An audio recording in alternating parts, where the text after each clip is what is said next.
Bab 1761 Kubus Rubik Pandora. Ketika Si Feng memeriksa barang-barang yang baru saja diambilnya, dia tertegun.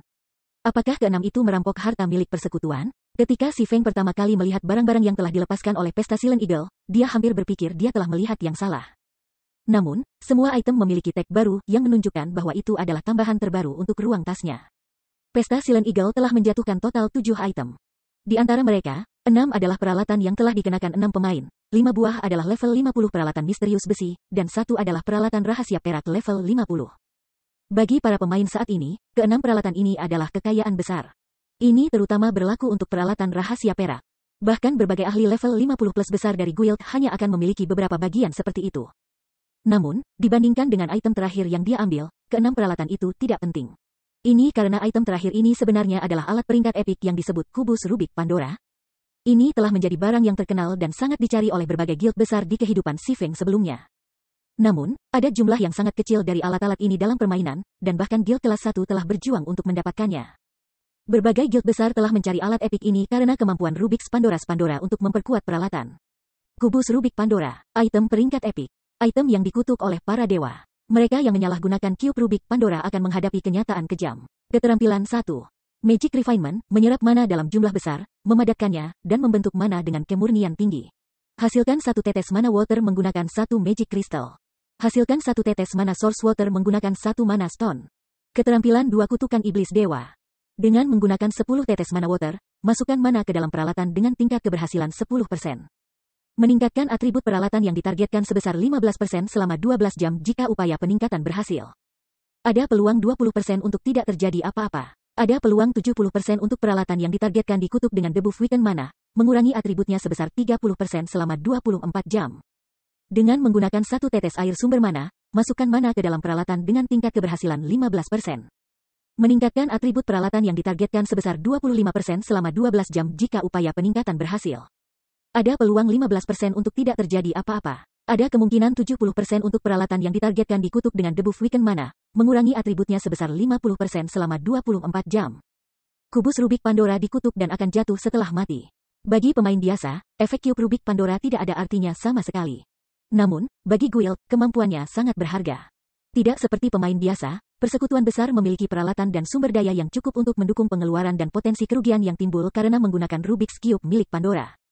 Mereka juga lebih dari bersedia menanggung biaya ini selama mereka dapat memperkuat beberapa peralatan mereka. Ini terutama benar ketika senjata dan peralatan anggota mereka telah mencapai batas mereka saat ini. Jika anggota tim memiliki peningkatan atribut 25% untuk setiap peralatan yang mereka kenakan, tim akan memiliki waktu yang jauh lebih mudah untuk menyerang bos yang kuat. Karena hal ini, berbagai guild besar di kehidupan Si Feng sebelumnya terus-menerus berusaha mendapatkan Rubik's Pandora's Cube. Si Feng tidak pernah berpikir bahwa pesta Silent Eagle sebenarnya akan memiliki alat yang sangat langka seperti ini. Dengan level pemain saat ini, alat ini seharusnya tidak mungkin diperoleh. Mereka harus membelinya dari Cathy Green. Tampaknya aku mendapat banyak manfaat dari upaya mereka. Si Feng tiba-tiba teringat menonton item pembelian pesta Silent Eagle dari Cathy Green. Cube Rubik Pandora ini kemungkinan adalah salah satu item peringkat tinggi yang diperoleh pihak dari Countess. Lake Heart City, perusahaan perdagangan cahaya lilin. Setelah Zero Wing menguasai Lake Heart City, Candlelight dengan cepat berkembang di kota itu. Tidak perlu waktu lama bagi toko cahaya lilin untuk menjadi toko nomor 1 kota itu. Termasuk peningkatan lalu lintas baru-baru ini, Candlelight Trading Firm Lake Heart City tidak kalah semaraknya dengan yang ada di White River City. Selain itu, dari segi kualitas, pemain Lake Heart City lebih unggul dari pemain White River City. Sementara itu, setelah pengumuman baru-baru ini mengenai paket ekspansi baru, jumlah pemain yang mengunjungi perusahaan perdagangan telah mencapai rekor tertinggi sepanjang masa. Begitu Si Feng meninggalkan gerbongnya, dia melihat peningkatan lalu lintas yang signifikan di jalan. Untuk mendapatkan keuntungan sebanyak mungkin dalam penaklukan Ice Crystal World yang akan datang, berbagai guild besar telah mengirimkan banyak pakar mereka ke Lake Heart City. Si Feng dengan cepat melihat anggota dari 2 persekutuan kelas 1, belum lagi yang dari persatuan kelas 2 dan ketiga. Tampaknya Lake Heart City telah menjadi pusat-pusat kekaisaran naga hitam. Berbagai geng besar berkumpul di kota berbondong-bondong. Ini hanya menegaskan kebutuhan Si Feng untuk mempercepat rencananya. Segera, dia memasuki Candlelight Trading Firm dan mengunjungi gudang perusahaan perdagangan. Ketika Si Feng hendak memasuki gudang, Gentle Snow menghubunginya. Pemimpin persekutuan, aku baru saja menyelidiki paket ekspansi baru. High Lord Cathy Green telah membangun jalur teleportasi besar-besaran di plaza pusat kota. Meskipun pemain dilarang memasuki alun-alun sekarang, pemberitahuan telah dikeluarkan, yang menyatakan bahwa hanya level 50 ke atas yang akan diizinkan untuk menggunakan jalur. Sementara itu, setiap pemain harus membayar biaya teleportasi 10 kristal sihir, kata Gentle Snow. Dengan stok guild kami saat ini, aku khawatir kami tidak akan bisa mengirim banyak pemain ke Ice Crystal World. Awalnya, dia sangat tertarik pada penaklukan Ice Crystal World sejak cabang brand Zero Wing terletak di Lake Heart City. Dengan keunggulan home ground, Zero Wing akan memiliki keunggulan besar saat berkembang di Otherworld baru ini. Sayangnya, tidak hanya sistem yang menetapkan batas level yang jelas untuk pemain, tetapi biaya teleportasi juga 10 Magic Crystals per pemain. Harga ini sangat berlebihan. Hanya mengirim tim 1000 orang ke Otherworld baru akan menelan biaya 10.000 kristal ajaib. Selain itu, 1000 pemain tidak akan cukup jika persekutuan benar-benar bermaksud untuk bergabung dengan penaklukan. Paling tidak, mereka harus mengirim 2 atau 3.000 pemain. Dengan kata lain, berpartisipasi dalam penaklukan ini akan menelan biaya setidaknya 20 atau 30.000 kristal sihir. Bahkan guild kelas 1 akan menanggung sakit kepala karena biaya ini. Selain itu, tidak pasti bahwa mereka akan mendapat untung cukup untuk menutup biaya. 10 kristal ajaib per orang? Si Feng heran ketika mendengar harga ini. Itu terlalu murah. Dia telah berusaha keras untuk membersihkan pengadilan kuil kuno dan mendapatkan gelar kuil prajurit. Namun, bahkan dengan judul Saint Warrior, dia masih harus membayar 50 kristal-kristal untuk bepergian ke atau dari dunia kristal es. Namun jalur teleportasi hanya akan menelan biaya 10 kristal-kristal per pemain. Itu menyebalkan. Dari semua penaklukan Otherworld yang dia dengar di kehidupan sebelumnya, biaya teleportasi untuk penaklukan ini pasti yang termurah. Secara umum, jalur teleportasi akan menelan biaya sekitar 30 kristal ajaib per orang sebelum pasukan negara yang menyerbu menerobos jaring pertahanan dunia lain. Hanya setelah negara penjajah mendirikan kota dan menstabilkan jalur teleportasi ke Otherworld yang ditargetkan, biaya teleportasi akan berkurang. Sekarang biaya teleportasi hanya 10 kristal sihir, lebih banyak pemain akan dapat bergabung dengan penaklukan Ice Crystal World. Penaklukan juga akan selesai lebih cepat dari biasanya. Sepertinya aku benar-benar perlu mempercepatnya.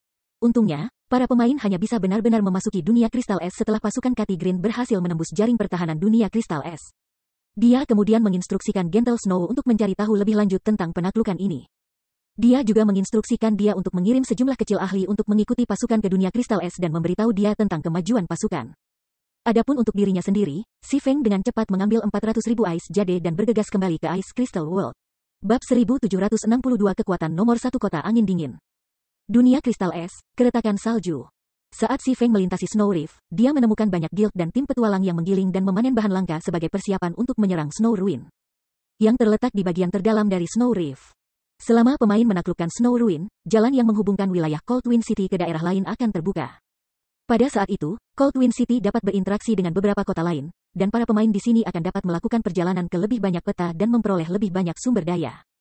Namun, berbagai guild mencoba menaklukkan Snow Ruin untuk mendapatkan poin kontribusi kota, memungkinkan mereka untuk mengambil kendali atas Coldwind City sesegera mungkin.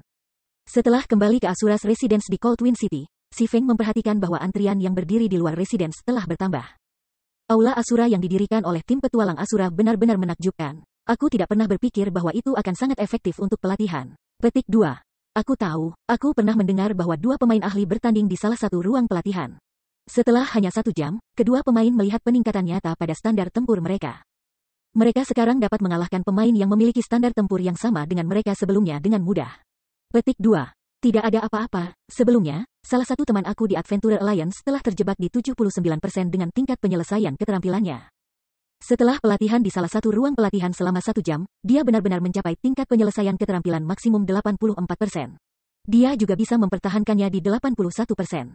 5 koin perak yang dia habiskan untuk ruangan itu sangat berharga. Petik 2.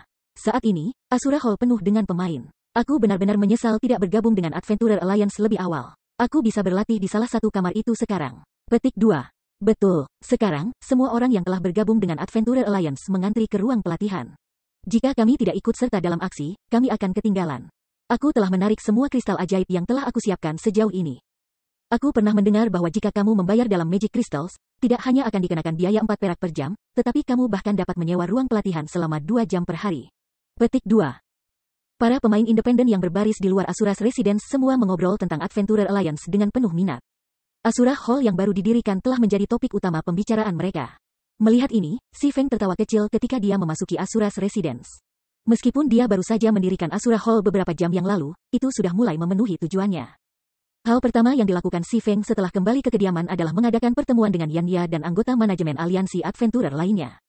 Komandan, apakah kamu membutuhkan kami untuk sesuatu? Yan Ya bertanya dengan penasaran. Dia dan manajer lainnya semua dibanjiri pekerjaan. Hanya mendaftarkan pelamar baru untuk Adventurer Alliance membutuhkan banyak tenaga kerja, belum lagi pertukaran karya untuk bahan dan poin. Karena nilai pasar berbagai bahan langka berfluktuasi setiap hari, Adventurer Alliance harus menyesuaikan harganya secara konstan.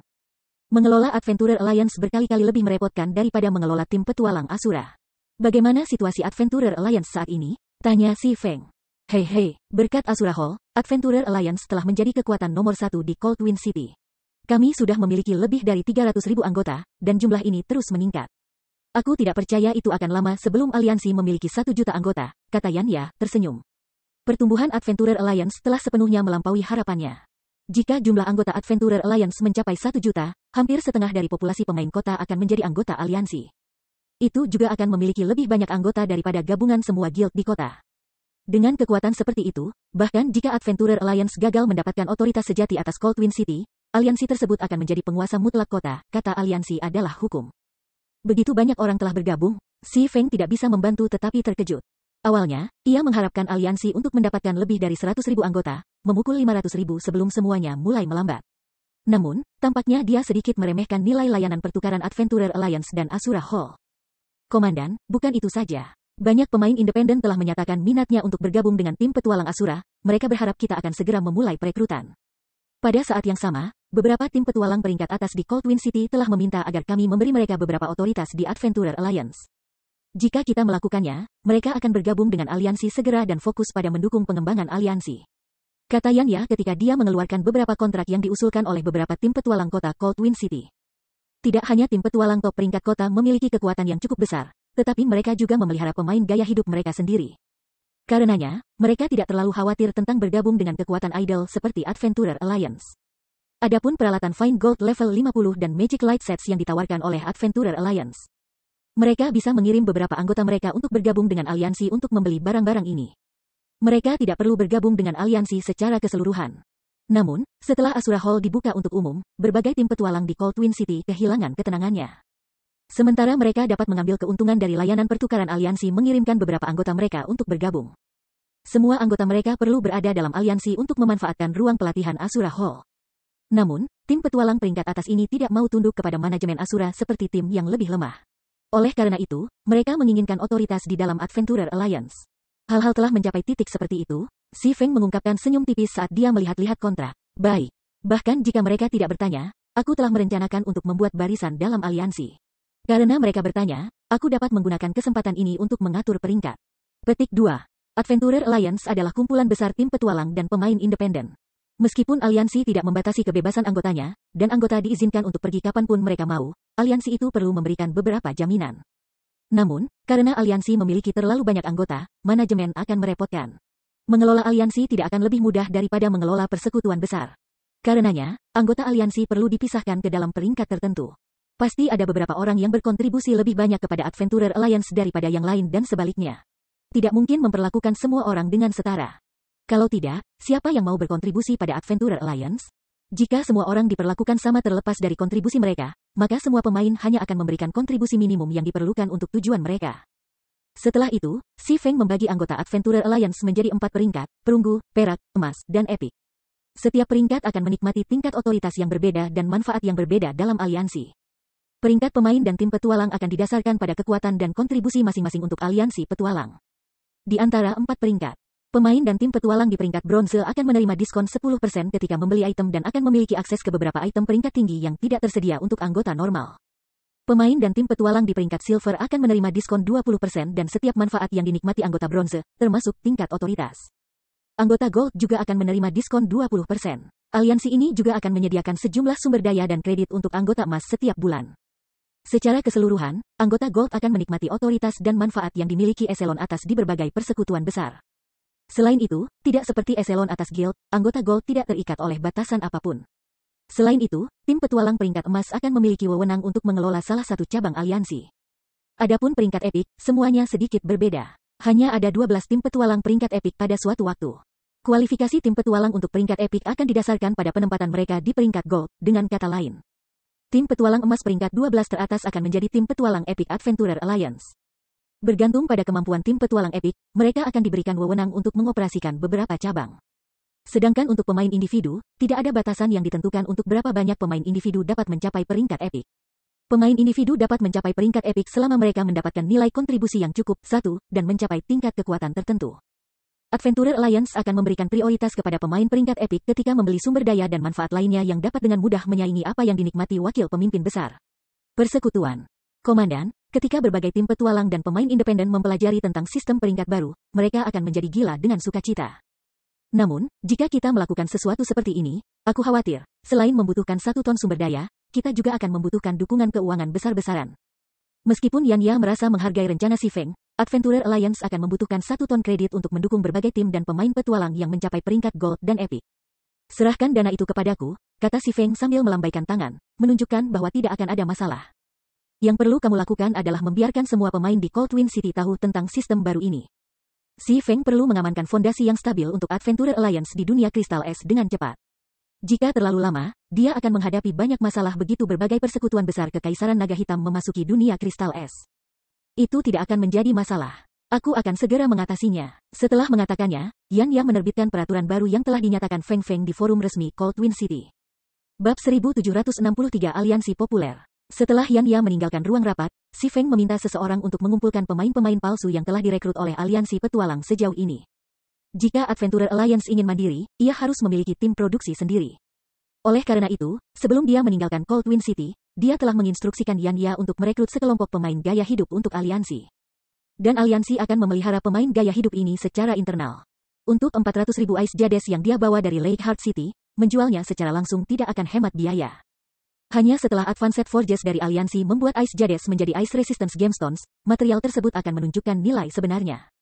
Meskipun firma perdagangan Candlelight memiliki beberapa Forges Advanced ini memiliki pekerjaan mereka sendiri untuk dilakukan. Cahaya lilin tidak mampu menyisihkan waktu dan tenaga yang dibutuhkan untuk menangani 400.000 Ice Jades. Untungnya, standar lifestyle dari Ice Crystal World cukup tinggi. Ini terutama berlaku untuk menempa pemain yang membuat senjata dan peralatan. Orang dapat dengan mudah menemukan dan merekrut pemain gaya hidup tingkat lanjut. Sekitar 10 menit kemudian, lebih dari 100 pemalsu telah tiba di ruang pertemuan. Setiap pemain ini memakai lambang pemalsu tingkat lanjut. Jika si Feng memimpin kelompok ini ke kerajaan bintang bulan, itu pasti akan mengejutkan berbagai kekuatan utama kerajaan. Bahkan Candlelight Trading Firm akan kesulitan untuk memamerkan lebih dari 100 Forges lanjutan. Adapun perusahaan perdagangan dan persekutuan lain, mereka tidak punya harapan untuk melakukannya. Hanya, 100 Advanced Forges di ruang pertemuan tidak cocok untuk Forges Advanced di benua domain dewa ketika datang ke standar tempah. Saat ini, ratusan Forges lanjutan ditambah menunggu dengan tenang di ruang pertemuan Asura, jelas cemas dan bersemangat. Ini karena mereka berbagi kamar dengan si Feng, yang, menurut mereka, tidak bisa dijangkau. Kegelisahan dan kegembiraan mereka bukan hanya karena aura si Feng, tetapi lebih karena ia adalah komandan tim petualang Asura dan pencipta aliansi petualang. Orang bisa mengatakan bahwa si Feng adalah pemain nomor 1 sejati di Cold Wind City. Bagi para pemalsu independen seperti mereka, si Feng hidup di dunia yang sama sekali berbeda dari mereka. Tidak ada dari mereka yang pernah berharap bahwa mereka akan bertemu si Feng secara langsung. Begitu mereka pergi, mereka dapat membual tentang hal ini kepada teman-teman mereka selama sisa hidup mereka. Kamu sudah menandatangani kontrak kemitraan dengan Adventurer Alliance. Mulai sekarang, kamu adalah anggota cadangan aliansi. Kamu akan diberikan nilai kontribusi berdasarkan kinerja normal kamu. Setelah kamu mencapai nilai kontribusi tertentu, kamu akan menerima promosi. Secara alami, semakin tinggi peringkat kamu dalam aliansi, semakin baik manfaat yang akan kamu nikmati di masa depan. Bahkan mungkin bagi kamu untuk menikmati perawatan dan manfaat menyaingi wakil pemimpin persekutuan di persekutuan besar, tetapi dengan lebih banyak kebebasan. Apakah kamu mencapai standar ini atau tidak akan tergantung pada upaya pribadi kamu. Petik 2. Mendengar kata-kata si Feng, para pemalsu tingkat tinggi tertegun, mulut mereka terbuka lebar. Mereka tidak bisa mempercayai telinga mereka. Selama mereka berkontribusi cukup untuk Adventurer Alliance, mereka akan menerima promosi. Selain itu, mereka bahkan mungkin mendapatkan kekuatan dan manfaat yang dinikmati wakil pemimpin besar persekutuan jika mereka bekerja cukup keras. Pemain biasa seperti mereka tidak bisa berharap untuk dibandingkan dengan wakil pemimpin persekutuan besar. Adapun manfaat yang datang dengan posisi seperti itu, memegang posisi itu selama beberapa tahun akan memberi mereka cukup uang sehingga mereka tidak perlu khawatir selama sisa hidup mereka. Mereka bermimpi menikmati manfaat seperti itu berkali-kali sebelumnya. Tetapi mereka juga tahu bahwa pemain sekaliber mereka tidak pernah bisa mencapai ketinggian seperti itu. Namun, sekarang, manfaat ini sekarang ada di depan mata mereka. Mimpi seperti itu bukan lagi ilusi. Mengapa mereka tidak kaget dan bersemangat? Dan karena si Feng adalah pencipta Adventurer Alliance, mereka tahu bahwa kata-katanya benar. Segera, semangat juang berkobar di Advanced Forges. Mereka semua ingin segera bekerja. Komandan, beritahu kami apa yang perlu kami lakukan. Kami akan menyelesaikan tugas dengan sempurna. Komandan, beri kami tugas kami. Tidak ada pemain yang bodoh. Tidak mungkin Si Feng mengumpulkan mereka di sini hanya untuk memberitahu mereka tentang sistem peringkat baru dan manfaat yang sesuai. Dia pasti memanggil mereka ke sini untuk melakukan sesuatu, dan mereka semua mengawasinya dengan tatapan bersemangat. Baiklah, aku tidak akan berbasa-basi. Aku membutuhkan kamu untuk membantu aku memperbaiki item, kata Si Feng, mengangguk setuju ketika dia melihat roh jagoan membakar di mata semua orang. Namun, perbaikan ini sedikit unik. Saat kamu memperbaiki item, kamu tidak harus menyelesaikan langkah terakhir. Dengan kata lain, kamu tidak akan menerima kemahiran apapun, tetapi kamu akan mendapatkan poin tim adventurer dan nilai kontribusi yang sesuai. Jika kamu tidak memiliki masalah dengan ini, kamu dapat menuju ke Forging Association sekarang. Kami sudah menyiapkan kamar penempaan khusus untuk kamu. Kami akan segera mengirimkan materi yang diperlukan kepada kamu. Petik 2. Refining Ice Jade tidak mudah. Ice Jade itu sendiri adalah bahan yang langka, dan proses pemurnian yang kompleks akan membutuhkan banyak waktu untuk menyelesaikannya. Sementara itu, proses terakhir mengubah Ice Jade menjadi Ice Resistance Gemstone juga memiliki tingkat keberhasilan yang sangat rendah. Forges lanjutan akan memiliki tingkat keberhasilan teoritis hanya 20%. Hanya Master Forger seperti dirinya yang memiliki tingkat keberhasilan yang sedikit lebih tinggi yaitu 30%. Termasuk beberapa alat pendukung, ia harus mencapai tingkat keberhasilan teoritis 35%. Meskipun itu hanya peningkatan 15%, itu adalah peningkatan besar bagi setiap pemain gaya hidup. Permintaan Ice Jade tumbuh dengan cepat, dan Snow Gentle tidak bisa mengumpulkan sebanyak yang dia miliki sebelumnya. Untuk memaksimalkan Ice Jades yang saat ini dimilikinya, Si Feng memutuskan untuk menyelesaikan langkah pemurnian akhir sendiri.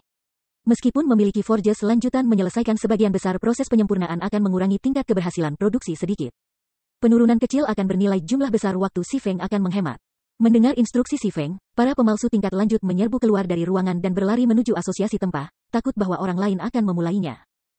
Di tempat lain, Yan Ya dengan cepat mengatur peraturan baru Adventurer Alliance dan menerbitkannya di forum. Saat peraturan baru aliansi diumumkan, mereka membuat semua pemain tercengang di Cold Twin City. Apa yang sedang terjadi? Apakah petualang Asura baru saja memenangkan lotre? Petik 2. Sungguh dermawan, apakah Asura mendapat dukungan dari beberapa perusahaan besar? Bahkan jika aku harus puas dengan peringkat emas, aku masih akan menghasilkan cukup uang untuk hidup tanpa khawatir. Petik 2. Semua memuji Asura. Sampah. Manfaat ini bahkan lebih baik daripada apa yang ditawarkan beberapa guild. Ini tidak akan terjadi. Aku harus meninggalkan persekutuan aku dan bergabung dengan Adventurer Alliance segera. Petik 2. Semua orang, pemain independen dan pemain guild, tertarik dan tergoda oleh manfaat baru yang ditawarkan aliansi petualang. Tidak hanya Adventurer Alliance memberlakukan sedikit atau tidak ada batasan pada anggotanya, tetapi juga memberikan manfaat yang dapat menyaingi persekutuan. Karena itu masalahnya, mengapa mereka tidak bergabung dengan Adventurer Alliance? Bagi para ahli independen, manfaat baru ini membuat Adventurer Alliance lebih menarik. Tidak hanya mereka akan bebas dari pembatasan yang mencekik, tetapi setelah mereka mencapai peringkat tertentu, aliansi juga akan membayar mereka sejumlah kredit per bulan. Sementara itu, di Hecate Residence di Cold Twin City, beberapa eselon atas Hecate berdiri di kantor guild leader yang agung mengenakan ekspresi suram. Apakah tim petualang Asura gila? Itu benar-benar berani menawarkan manfaat seperti itu kepada pemain independen? Petik 2. Asura telah melangkah sejauh ini hanya untuk memenangkan hati publik. Tidak takut bangkrut. Petik 2. Manfaat baru Adventurer Alliance mengejutkan eselon atas yang hadir. Ketika berbagai geng besar merekrut anggota, khususnya anggota yang diberikan gaji tetap, mereka akan memberlakukan batasan ketat. Seperti mengharuskan mereka untuk menyerang sejumlah dungeon dan boss setiap hari. Anggota mereka memiliki kebebasan yang sangat kecil. Lagi pula, jika persekutuan mereka tidak melakukannya, itu tidak akan mendapatkan kembali dana yang dihabiskan untuk anggota ini. Namun, Adventurer Alliance berbeda. Para anggotanya memiliki banyak kebebasan, dan satu-satunya cara aliansi dapat menghasilkan uang adalah melalui layanan pertukarannya. Jika aliansi memberi anggota-anggotanya peringkat dengan manfaat seperti itu meskipun penghasilannya terbatas, aliansi itu akan mengalami pendarahan uang. Hanya orang gila yang akan menawarkan manfaat seperti itu. Menarik, Asura membungkuk pada metode yang tidak bermoral untuk memonopoli bahan-bahan langka Cold Twin City.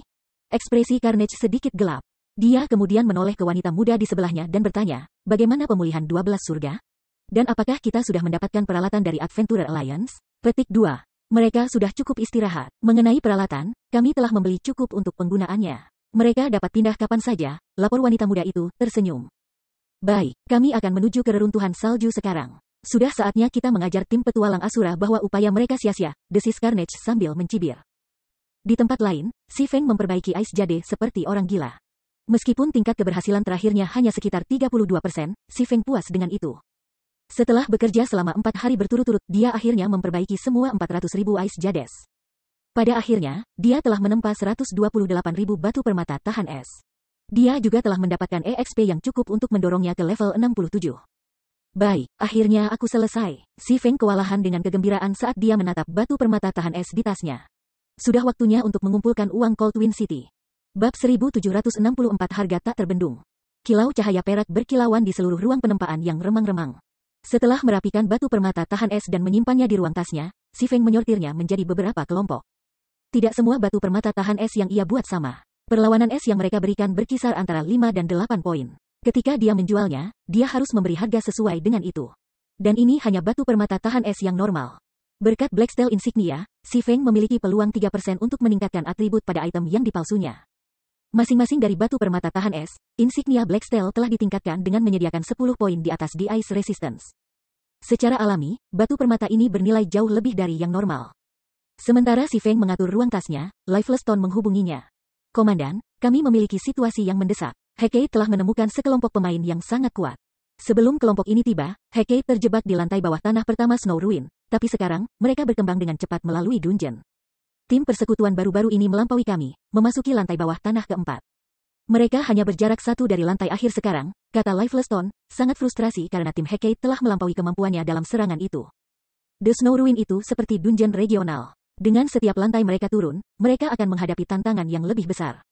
Selain itu, sebuah tim hanya bisa maju ke lantai berikutnya setelah membunuh Guardian Boss di setiap lantai. Terlepas dari kenyataan bahwa ia dan timnya telah berjuang selama 2 hari terakhir, mereka masih tidak bisa melewati lantai bawah tanah ketiga. Untuk membuat keadaan menjadi lebih buruk, mereka harus menonton anggota Hecate turun ke lantai bawah tanah keempat sementara mereka harus menunggu bos Guardian untuk respawn. Perkembangan serangan mereka sangat cepat, si Feng sedikit terkejut. Dia telah membaca laporan tentang kerusakan salju, jadi dia tahu betapa sulitnya reruntuhan untuk diserbu. Guardian Boss lantai 3 sudah menjadi level 62 Grand Lord yang diberi peringkat spesies arkaik. Selain itu, Boss memiliki keterampilan unik dan bertarung di lingkungan khusus yang sangat disukai mereka. Selain itu, penghalang kuno menyelimuti reruntuhan salju yang mencegah penggunaan alat apapun. Item seperti Bible of Darkness, Summoning Scrolls, dan Magic Array dilarang. Pemain harus mengandalkan kekuatan mereka sendiri untuk membersihkan kehancuran. Bahkan tim 100 orang pemain tier 2 dari tingkat yang sama akan berjuang keras untuk mengalahkan Guardian Boss di lantai bawah tanah ketiga, namun Hecate berhasil. Hasil ini benar-benar melebihi harapan si Feng. Komandan, mengapa kita tidak memanggil beberapa anggota Asura dari benua utama? Saran Lifeless Stone. Tim yang saat ini bekerja sama dengannya terdiri dari 100 anggota Asura terkuat di Cold Wind City. Dia bahkan termasuk Solitaire 9 dan Yanya, yang mengelola tim petualang Asura dan urusan aliansi petualang, dalam serangan itu. Namun, mereka masih tidak bisa melewati Guardian Boss lantai 3. Satu-satunya pilihan mereka yang tersisa adalah memobilisasi anggota Asura yang masih berada di benua domain dewa. Setelah periode pelatihan, standar tempur anggota tersebut telah melampaui para ahli Cold Wind City dengan cepat. Lupakan saja, meskipun melakukan itu akan meningkatkan kekuatan tempur tim penyerang secara keseluruhan, peningkatannya akan sangat terbatas. Itu belum cukup, kata si Feng, menggelengkan kepalanya. Karena bos belum respawn, kamu harus kembali dan beristirahat. Setelah selesai menangani masalah aku akan melihat lantai 3 Snow Ruin. Jika kita tidak dapat menemukan jalan melalui bos, itu tidak akan terlambat untuk mencari cara lain. Petik 2. Baiklah, aku akan membuat semua orang kembali. Lifeless Stone menganggap rencana si Feng masuk akal. Memang benar bahwa meskipun adapun si Feng mengambil bagian dalam serangan itu secara pribadi, Lifeless Stone tidak berpikir itu akan membuat banyak perbedaan juga. Bos penjaga Snow Ruin harus dikalahkan dengan kekuatan tim.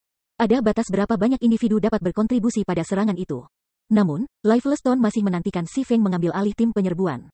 Mereka mungkin bisa melewati lantai 3 dengan bantuannya. Sedangkan untuk lantai 4, mereka harus menemukan cara untuk berurusan dengan Guardian Boss ketika mereka datang ke sana.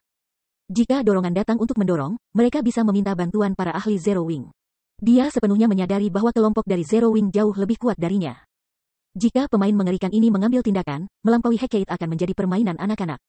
Namun, apa yang tidak diketahui Lifeless Stone adalah bahwa si Feng tidak pernah memiliki niat untuk melibatkan anggota Zero Wing dalam perjuangan Ice Crystal World.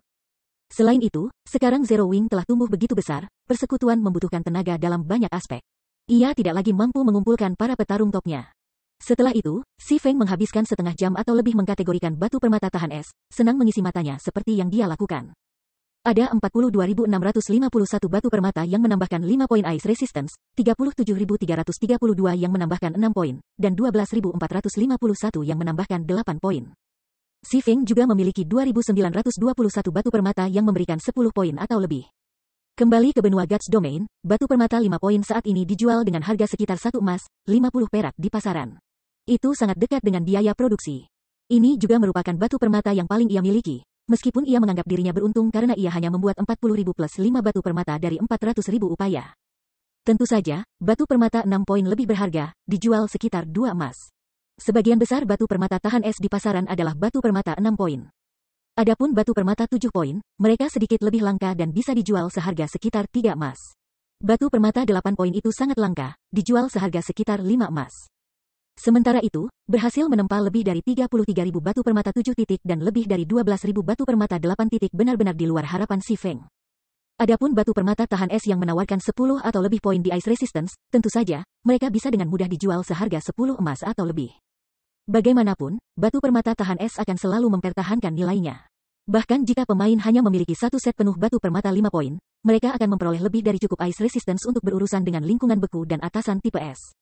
Si Feng kemudian membawa batu permata tahan es ke kediaman Asura, menempatkannya di jendela perdagangan Adventurer Alliance. Dia bahkan meletakkan entry itu di halaman pertama katalog. Namun, tidak seperti item katalog lainnya, batu permata tahan es hanya dapat dibeli dengan sistem lelang. Selain itu, pemain harus menggunakan Magic Crystals dan Adventurer Alliance Points, dengan Magic Crystals memiliki prioritas yang lebih tinggi. Dengan kata lain, terlepas dari berapa banyak poin yang ditawar pemain yang menawar paling banyak kristal sihir akan memenangkan pelelangan. Adventurer Alliance Points hanya akan digunakan sebagai tiebreaker jika pesaing teratas menawar jumlah Magic Crystals yang sama. Sementara itu, si Feng menetapkan tawaran minimum untuk batu permata 5 poin di 4 kristal sihir. Tidak ingin memposting terlalu banyak batu permata dalam satu waktu, si Feng hanya memposting 200 batu permata 5 poin. Tak lama setelah si Feng memperbarui katalog pertukaran, para pemain yang telah mengunjungi Adventure Alliance untuk membeli item memperhatikan perubahan itu. Segera, keributan muncul di Asura's Residence.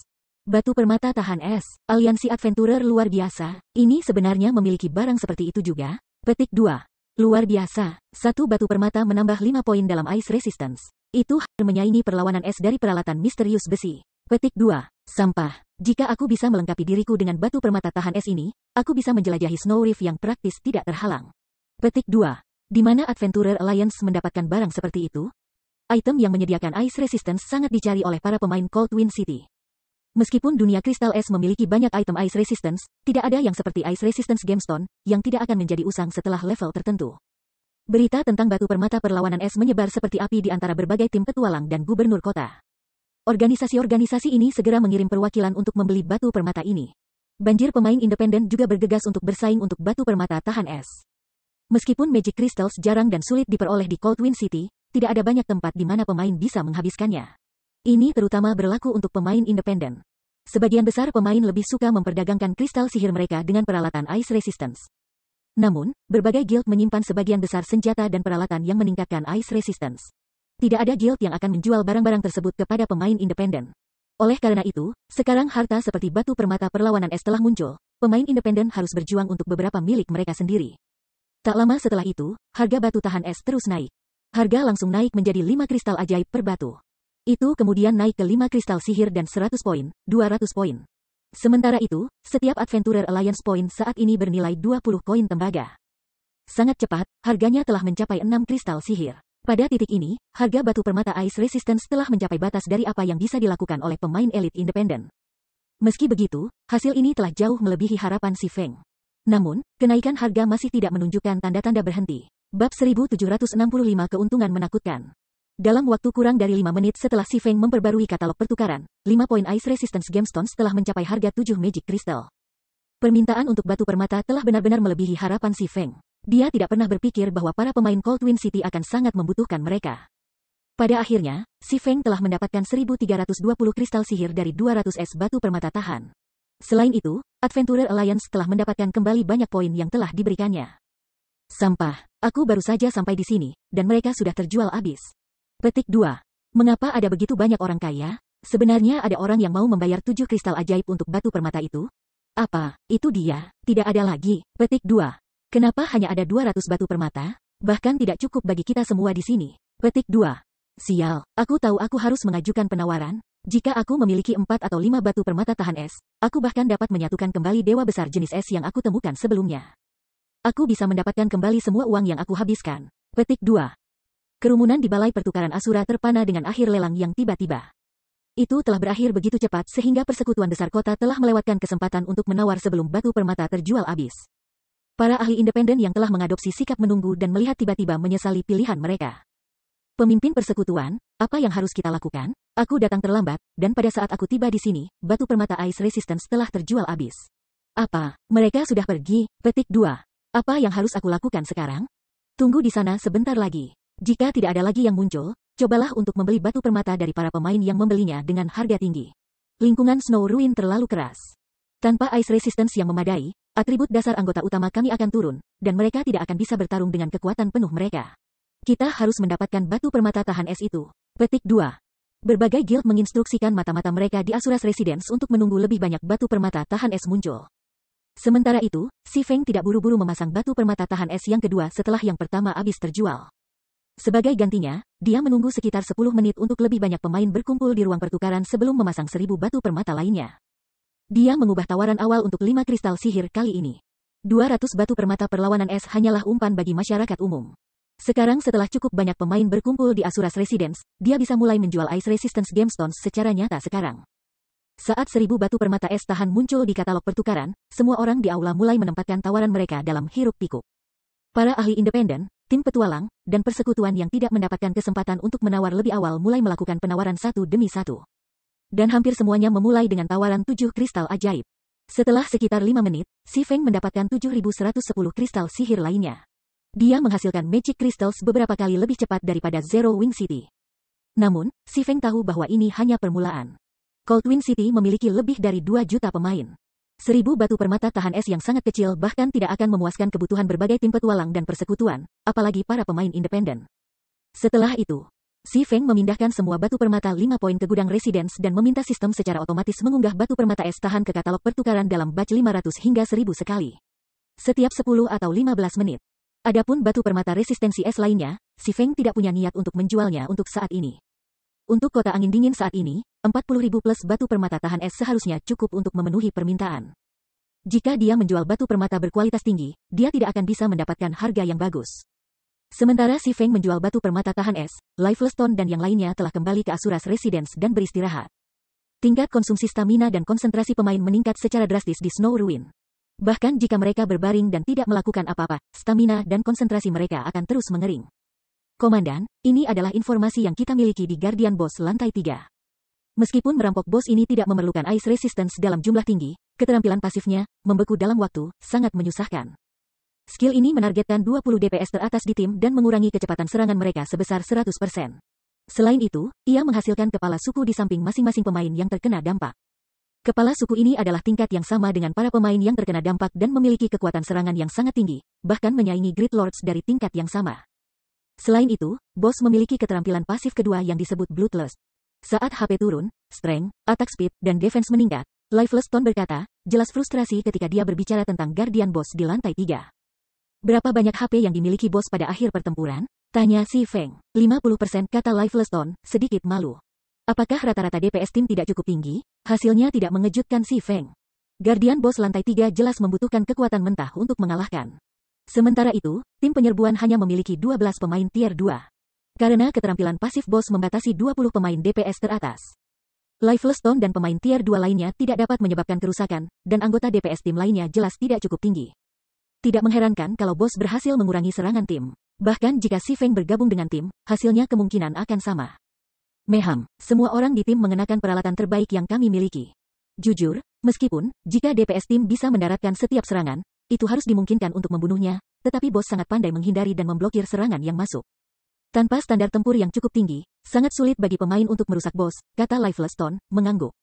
Oke, tampaknya kita perlu meningkatkan peralatan semua orang. Kumpulkan setiap peralatan yang digunakan tim kamu dan bawakan semuanya untuk aku, kata Si Feng setelah memikirkan masalah ini. Jika standar tempur seseorang kurang, mereka hanya bisa menebusnya dengan atribut dasar. Ini adalah salah satu metode yang telah lama dipraktikkan para pemain domain dewa untuk menyerang bos yang sulit. Perbaiki peralatan mereka, apakah itu mungkin? Ton tak bernyawa tidak bisa menahan kebingungannya. Tim penyerang sudah mengenakan peralatan terbaik yang dimiliki tim petualang Asura. Pada dasarnya tidak mungkin untuk meningkatkan standar peralatan tim Raid lebih lanjut. Tapi karena perintah itu datang dari Si Feng, Lifeless Stone tidak terlalu memikirkan masalah ini. Dia segera mengumpulkan tim penyerang dan menyuruh mereka menyerahkan peralatan mereka. Bagaimanapun, dia telah merencanakan untuk mengumpulkan peralatan semua orang untuk memperbaiki semuanya. Setelah Si Feng menerima peralatan, dia menemukan ruang santai yang normal di kediaman dan mengambil Rubik's Pandora dari tasnya. Rubik's Pandora's Cube telah menjadi sangat populer selama kehidupan sebelumnya karena banyak dungeons regional dan tim dungeons yang melarang alat dalam tahap selanjutnya dari permainan. Cube Rubik Pandora adalah pengecualian untuk aturan ini. Perangkat tambahan Pandora's Rubik's Cube yang disediakan mirip dengan Persona. Jika perangkat tambahan ditempatkan sebelum pemain memasuki zona terbatas, itu akan tetap bersama mereka sekali di dalam. Oleh karena itu, terlepas dari kerugian besar Rubik's Cube di Pandora, itu masih sangat dicari. Satu-satunya masalah adalah bahwa biaya banyak kristal sihir untuk digunakan. Untungnya, beberapa batch batu permata tahan es telah terjual sejauh ini. Setelah menjual 3.000 lebih batu permata, si Feng memiliki lebih dari 21.000 kristal ajaib. Ini lebih dari cukup untuk meningkatkan peralatan tim 100 orang. Tanpa ragu, si Feng mengubah 10.000 kristal sihir menjadi air mana. Untuk meningkatkan peluang keberhasilannya, si Feng juga memiliki pemeliharaan ilahi dari hati Ikarus. Dia juga menginvestasikan 200 unit angkatan hidup untuk mengaktifkan skill. Meningkatkan jumlah keberuntungan yang dia terima secara maksimal serta meningkatkan durasi skill dan mengurangi cooldown-nya. Dia kemudian mulai memperkuat setiap peralatan di depannya. Ada hampir 1.000 peralatan yang menunggunya. Sementara Divine Providence berlaku, lebih dari setengah upaya peningkatannya telah berhasil. Untungnya, tidak ada yang berubah untuk sebagian besar sisanya. Hanya lebih dari 100 keping yang telah dikutuk dan tidak bisa digunakan untuk waktu yang singkat. Namun, tim petualang Asura memiliki banyak peralatan untuk cadangan. Pada saat si Feng selesai meningkatkan peralatan semua 100 pemain, ia telah menghabiskan total 18.650 Magic Crystals. Jika dikonversi menjadi koin, itu akan menjadi 5.595 emas.